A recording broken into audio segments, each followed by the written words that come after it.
1986 has been another year of pain and discontent for the organized labor movement. As NBC's Mike Jensen reports tonight, this is a trend that union leaders are battling, but without much success. Jay Bergstrom and his brother Ron worked for Hormel, the meat packer. They used to hunt together. Then their union called a strike a year ago. It was resisting givebacks. Ron crossed the picket line and went back to work. RJ didn't. Now they don't speak. R.J. Bergstrom has been out for a year. His company, Hormel, demanded big pay cuts, even though it's one of the most profitable in the meatpacking business. Hormel said it wanted to get lean and competitive for the future.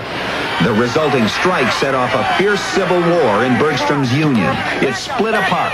Brother was pitted against brother. R.J. is very bitter about his brother Ron, who crossed the picket line. He's tattooed a scab for the rest of his life, yeah. I don't know how he's going to make amends. I've never regretted my decision. Never once. The first consideration was my family. They're the most important thing in my life.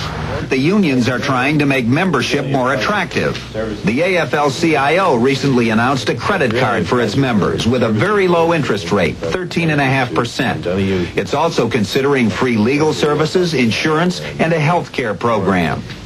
Professor James Medoff thinks labor can make a comeback. I think it would be foolish for people to assume that because times are very hard for labor, they never will rise again. Lane Kirkland, president of the AFL-CIO, admits to problems but says the future cannot always be predicted by the present. If you projected what would happen to New York City from the trend of what was happening in 1880, you would conclude that everyone in the city would be buried under 6 feet of horse manure and asphyxiated by kerosene fumes.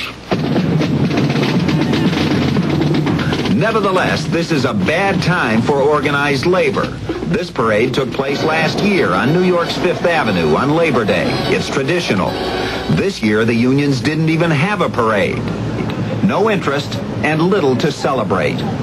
Mike Jensen, NBC News, New York.